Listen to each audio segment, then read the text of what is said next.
teenyaa jalqabaatiin waraanni Suudaan ammaas Itoophiyaa keessatti haleellaa raawwachuuf qophaa'aa jira jedhame. Torbaan lama jidduutti raayyaan ittisa biyyaa Suudaan yeroo sadaffaadhaaf ibsa laateen daangaa Itoophiyaa keessatti haleellaa cimaa raawwachuudhaaf qophaa'uu hubachiiseera. Bal'inaan dhageessu. Oduu biraatiin Itoophiyaan hidha haaromsaatiin cinaatti hidha lammaffaa ijaaruudhaaf yaallaan tarkaanfii cimaa fudhachuudhaaf akka jirtu Ijiptii ifatti akeekkachiifte. Ministeerri Haajaa Alaa Ijiptii isa durii caalaa Itoophiyaa hordofaa jirra jedhan. Akeekkachiisa Ijiptii itti fufee bal'inaan dhageessu. Oduu biraatiin mootummaan Itoophiyaa lammiilee Eertiraa 100 ol ta'an to'annoo jala oolchuu beeksise.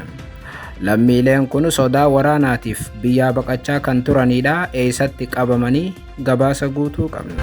Oduu teenyaa xumuraatiin immoo manni maree nageenyaa dhaabbata mootummoota gamtoomanii dhimma Somaaliilaandiif walga'ii ariifachiisaa waamuun dhaga'ame. Manni marichaa Israa'el Somaaliilaandiif beekamtii kennuu hordofeeti walga'ii kana kan waame. Bal'inaan dhageessuu akka mooltan daawwattootaaf hordoftoota Aanolee Global Media. Oduu odeeffannoo teenya galgala kanaa qabannee dhufneeti jirra. Odeeffannoo teenya ijoo isaa amma dhageessan guutuu isaa isin biraan geenya. Haga xumura sagantaa keenyaatti dhaggeeffachuun yaada qabdan gara koomentiitiin nuuf barreessaa. Viidiyoon keenya namoota hedduu biraa akka dhaqqabuuf immoo laayik, sheer, sabskiraayib godhuun dagatinaa isiniin jenna. Kallattumaaniin gara gabaasa bal'aatti isin geessa.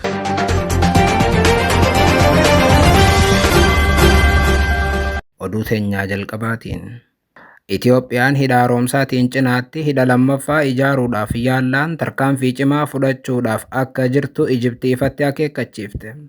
Ministeerri Haajaa Alaa biyyattii isa dur caalaa Itoophiyaa hordofaa jirra jedhan. Haaluma kanaan ministeerri dhimma alaa biyyattii Badrii Abdallaatii guyyaa kaleessaa ibsa kennaniin falmiin laga Abbayyaatiin wal qabatee mudate rakkoolee Ijiptii mudate kamirraayyuu adda ta'uu eeruudhaan waa'ee bishaan kanaa dhimma jiraachuuf jiraachuu dhabuu ta'uu ibsuun dhimmi Naa'il yaaddoo nageenya biyyaatii fi daangaa qaxxaamure akka ta'e hubachiisan. Abdallaatiin gaaffiif deebi'ii televezyiinii biyyattii waliin taasisaniin dhimmi Abbayyaa nageenya biyyaa qofa irratti miti. Bishaan biraa hidhuu jechuun jireenya keenya balleessuudhaan tokkumaa jedhan. Itoophiyaaf ergaa cimaa akeekkachiisaa dabarsaniin Abdallaatiin hidha haaromsaatiin cinaatti hidha haroo ilaalchisee yaadni dhiyaatu kamiyyuu akkaataa seera idil addunyaatiin deebii cimaa fi murteessaa ta'e kan eeggatu jechuun akeekkachiisan. Akkuma amma duraa kallattiidhaan waraana jechuu baatanis Itoophiyaan hidha biraa ijaarraan humnaan deebisaa ni laannaa jechuun akeekan. Abdallaatiin akka ibsanitti Itoophiyaa marii irratti iftoomina dhabuu irraa kan ka'e ijaarsa hidha haaromsa duraaniitiin wal qabatee mariin kana dura guutummaatti gara kufaatiitti qajeeleeraa jechuun hubachiisa yookaan mariin amma dura yeroo dheeraadhaaf gaggeeffamus sadarkaa du'aarra gaheeraa jedhan. Haala Soomaaliyaa ilaalchisee ministeerri dhimma alaa Ijiptii kun akka jedhanitti biyyi isaanii deeggarsaaf gaaffii mootummaa Soomaaliyaatii fi gamtaa Afrikaatiin ergama gamtaa Afrikaatti akka hirmaatte ibsan. Abdallaatiin amma duraas ejjannoo Ijiptii ifatti namoota ibsaa turan keessaa tokko ture. Dhimmi nageenya bishaanii dhimma jiraachuu waan ta'eef araarama hin qabnu jechuun cimsanii Itoophiyaa akeekkachiisaas turaniiru. Ijiptii miidhaan kamiyyuu yoo ishee mudate akka seera addunyaatti mala jiru hundatti fayyadamuudhaan Itoophiyaa ofirraa ittisuudhaaf mirga guutuu qabdi jechuunis namoota dhaadatan keessaa tokko turan. Kaayiroon dhiyeenya kana haala hin baratamneen wayita arrabsuuf akeekkachiisa akkasii gaggeessitu deddeebiin dhaga'amama. Pirezidaantiin Ijiptii Abdul Fattah Al-Siisii nuti Itoophiyaa doorsisaa hin jirru jechuudhaan yoo ibsan ministeerri dhimma alaa biyyattii garuu ammallee hidha biraa yoo ijaartan tarkaanfii ni fudhanna jechuun waraanumaaf dhaadachuu irratti argamu. Ministeerri Haajaa Alaa Ijiptii ibsa kana kan kennan gama biraatiin pirezidaantiin biyyattii Abdul Fattah Al-Siisii guyyoota booda pirezidaantii Tiraamp waliin wayita marii gaggeessuuf jiranitti ture.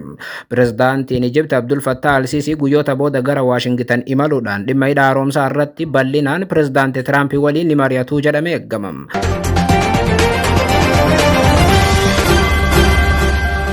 Oduu biraatiin waraanni Suudaan ammaas Itoophiyaa keessatti haleellaa raawwachuudhaaf qophaa'aa jira jedhame.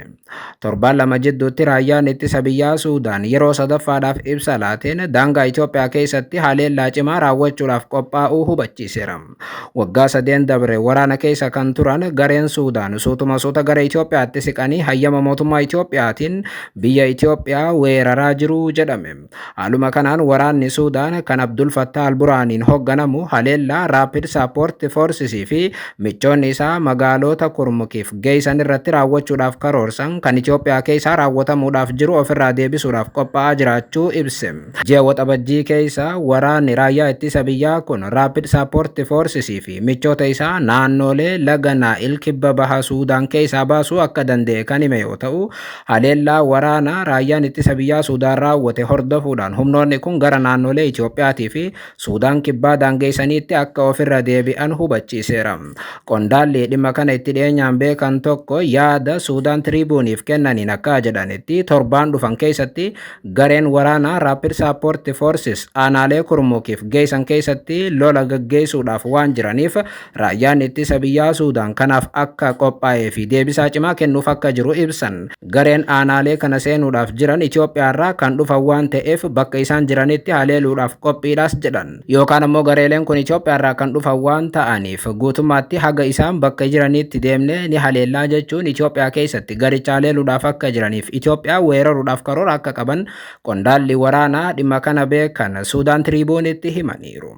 Qondaalli raayyaa ittisa biyyaa Suudaanitti dhiyeenya qaban kun Itoophiyaan naannoo Beenishaangul Gumuz keessatti loltoota Rapid Support Forces fi humnoota michuuwwan jaraa leenjisuudhaaf daangaa bantee fi jirti jechuun Itoophiyaa himatan. Qondaalli kun akka hubachiisanitti kaampii leenjii kan Rapid Support Forces SPLMN yookaan garee Joosef Tukaatii fi Ubeydaa Abushottaliif amanamoo ta'an dabrees loltoonni qacaraman Itoophiyaaf Suudaan kibbaarraa walitti dhufan haleellaa torbaanota dhufan kanaatiif qophaa'aa ta'uu ibsuudha. Meeshaalee waraanaa guddaan deeggaramanii lola Suudaan keessatti gaggeessuuf jiru jedhan. Gareen kun irra caalaan Itoophiyaa keessatti kan leenji'an akka ta'e ibsu.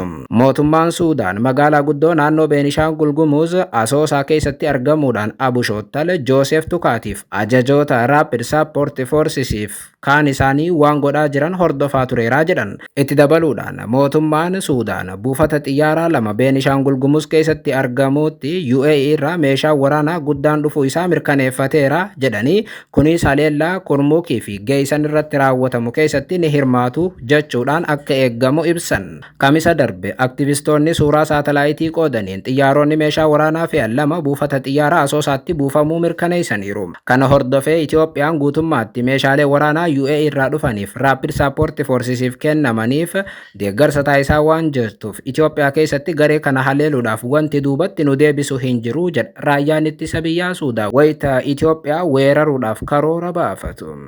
Akkuma yaadatamu muddee 8/2025 Aljaziiraan qondaala mootummaa Suudaan tokko wabeeffachuun akka gabaasetti Itoophiyaan kaampii leenjii Rapid Support Forces fi loltoota biraa qacaramaniif erga hayyamtee booda humni waraanaa Suudaan kan Alburhaaniin hoogganamu adda waraanaa haarawa daangaa Itoophiyaa cinaatti baruudhaaf of qopheessaa jiraachuu gabaasee ture. Akka gabaasichaatti Rapid Support Forces meeshaalee waraanaa UAE irraa dhufaniif Itoophiyaatti buufatee gara Suudaan galchaa akka jiru gabaasa kanaan eerame. Haa ta'u malee muddee 9/2025 qondaala Itoophiyaa tokko wabeeffachuun Aljaziiraan gabaasa haaroo biraa maxxanseen kaampiin Rapid Support Forces kan waraana itti leenjisan dachee Itoophiyaa irratti akka hin jirre qondaalli Itoophiyaa kun ibsaniiru jedha Aljaziiraan guyyaa lammaffaas dhimmicha irratti mirkanii yoo maxxansu.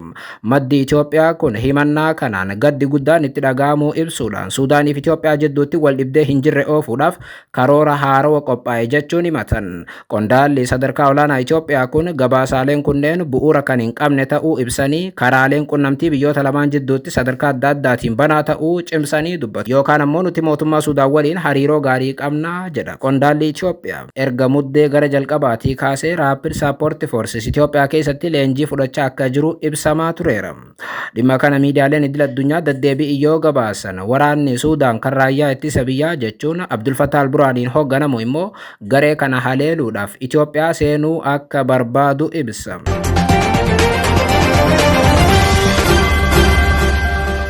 Oduu biraatiin mootummaan Itoophiyaa lammiilee Eertiraa 100 ol ta'an to'annoo jala oolchuu beeksise. Lammiileen kun sodaa waraanaatiif baqachaa akka turan himame. Waggoota 30 dabre lammiilee dhalatan keessummeessitee tan hin beekne Eertiraan ammas dargaggoota biyyaa baasuu itti fufteetti jedhame.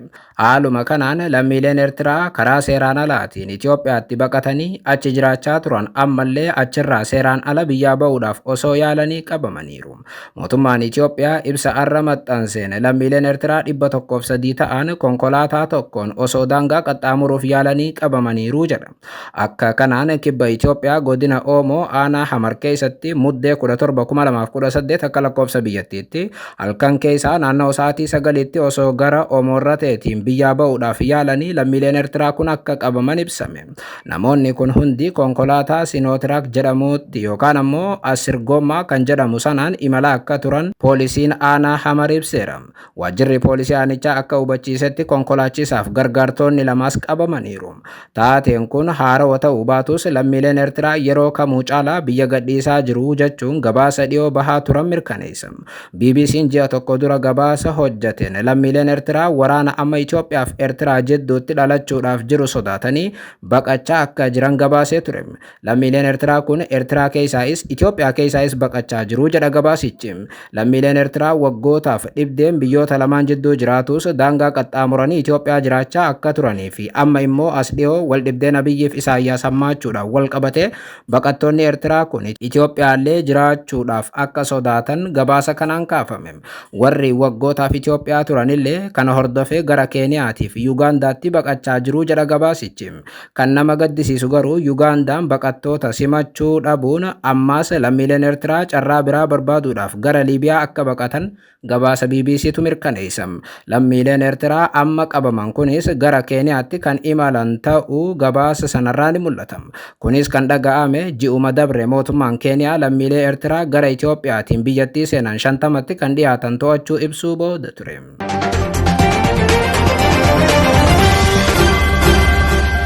Oduu teenya xumuraatiin manni maree nageenyaa dhaabbata mootummoota gamtoomanii dhimma Somaaliilaandiif walga'ii ariifachiisaa waamuun dhaga'ame. Manni marichaa Israa'el Somaaliilaandiif beekamtii kennuu hordofee walga'ii ariifachiisaa waamee jira jedhame. UNSC'n wiixata boru walga'ii ariifachiisaa taa'uudhaan dhimma Israa'el Somaaliilaandiif beekamtii kennite irratti akka mari'atu ibsame. Kanaas kan ibsan dhaabbata mootummoota gamtoomaniitti ambasaaddara Israa'el kan ta'an Daanii Daanoon yoo ta'u Israa'el marii siyaasaa irraa duubatti hin deebitus jedhaniiru. Ambasaaddarichi biyyi isaanii biyyoota michuu ishee waliin tumsa cimsuuf tasgabbii naannoo fiduudhaaf itti gaafatamummaaf iftoomina qabuun socho'uu itti fuftis jedhan. Israa'el Somaaliilaand kan Soomaaliyaarraa walabummaa labsatte biyya walabaaf abbaa biyyummaa qabdu ta'uu ishee ifatti beekamtii kennuun kan jalqabaa taateetti. Biyyoonni Arabaa hedduunii fi gamtaan dhaabbilee adda addaa Israa'el Somaaliilaandiif beekamtii kennuu ishee mormuudhaan sagalee isaanii dhageessaniiru.